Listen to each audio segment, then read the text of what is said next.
hanya diterima, amal salihnya diterima, tentu Allah letakkan ilmu sir di dalam kolbu. Allah letakkan ilmu-ilmu yang tidak mampu dipelajari di depan seorang guru. Bagaimana yang dikatakan oleh Allah, wattaqullah, takutlah kamu kepada Allah, wa yu'allimukumullah, tentu Allah akan memberikan ilmu kepadamu. Jadi selama kita ini ketakwaan kita jelek, takut kita kepada Allah jelek, sulit akan mendapatkan ilmu. Walaupun kita setiap hari ini mendengarkan dawuh-dawuhnya guru, sulit. Tapi kalau ketakwaan kita baik, takut kita kepada Allah baik,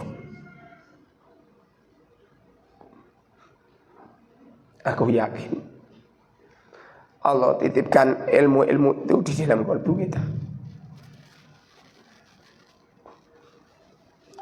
Rasulullah mengatakan, labakaitum katsira wala tuqiktum qalila. Apabila engkau mengetahui apa yang tidak kau ketahui, engkau akan banyak menangis daripada tersenyum. Engkau akan banyak meneteskan air mata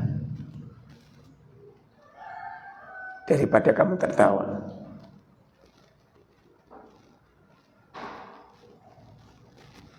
Allah itu sayang banget kepada kita, mensyariatkan kepada kita dengan sholat. Kemudian sholat itu diwajibkan, warka'u marroki'in, rukulah kamu semua, sholatlah kamu semua, marroki'ina, bersama dengan orang yang ruku.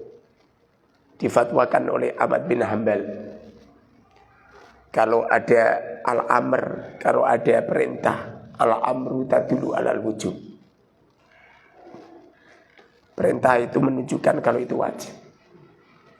Dulu Rasulullah bersama dengan sahabat tidak pernah meninggalkan sholat berjamaah. Bahkan hawa, tidak pernah berucap, tidak pernah berbuat, tidak pernah berpikir, tidak pernah menggerakkan hati. Bahkan sukutnya Rasul, diamnya Rasul, mayantiku anil hawa, tidak keluar dari hawa nafsunya. In huwa ila wahyu yuha, semuanya itu adalah dari wahyu yang telah diturunkan oleh Allah Subhanahu wa taala kepadanya. Apabila kita ini memperbaiki ketakwaan kita, takut kita kepada Allah, sholatnya baik, puasanya baik, amal salehnya baik, baca Qur'annya baik, Allah letakkan ilmu-ilmu sir, ilmu-ilmu yang ada di dalam kalbu kita, sehingga tidak perlu kita menimba ilmu harus mendengar kaul-kaul ulama.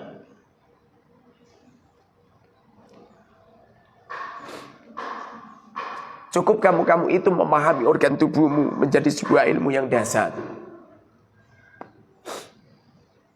Kamu melihat yang ada di sekitarmu menjadi ilmu yang dasar. Kamu melihat keadaan menjadi sebuah ilmu yang luar biasa.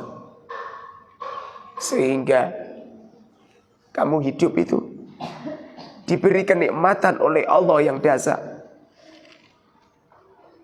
Diberi kelazatan oleh Allah, tidak harus lewat makanan, minuman, tidak. Kamu akan lazat bersama dengan Allah Subhanahu wa taala.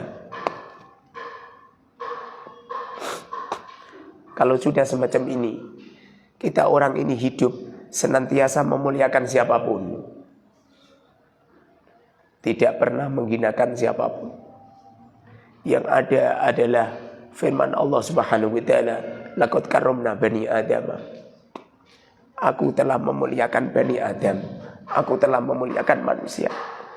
Allah saja yang beliau adalah penciptanya. Allah saja yang beliau adalah Tuhannya. Allah saja yang beliau adalah murabbinya. Itu saja memuliakan. Bagaimana dengan kita?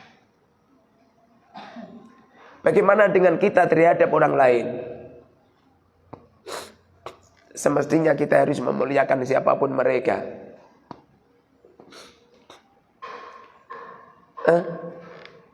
Jangankan mereka-mereka yang ahli taat, para pendosa-pendosa pun kita muliakan.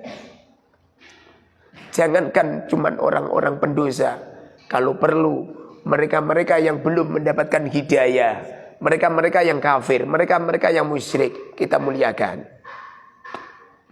Sehingga tidak mudah kita menilai ke orang lain jelek. Tidak mudah kita punya penilaian-penilaian yang jelek, punya suudon kepada orang lain. Kita memandangnya adalah ainur rahmah. Kita memandangnya adalah pandangan-pandangan kasih sayang. Kalau kita memandang orang lain dengan ainur rahmah, kasih sayang, tentu di saat ada gejolak, di saat ada problema, di saat ada kesemrawutan hidup yang dilakukan orang lain, tentu kita akan bergegas. Kita akan bergegas untuk menyincingkan jubah-jubah kita, celana-celana kita, gamis-gamis kita, untuk mendatangi mereka. Rasulullah SAW pernah bersabda, sungguh pembohong mereka-mereka yang mengatakan cinta kepadaku, namun mereka melupakan fuqara masakin. Bagaimana kita ini bisa dikatakan mahabbah dengan baginda Rasul? Cinta kepada Allah, cinta kepada Allah dan Rasulnya. Sementara kita tidak pernah terbenak di dalam pikiran kita, apalagi sampai menjadi pergerakan. Dari pintu satu ke pintu yang lain kita silaturahim di tempat-tempat fuqara masakin. Kita melihat keadaannya, kita mendengar curhatan-curhatan mereka.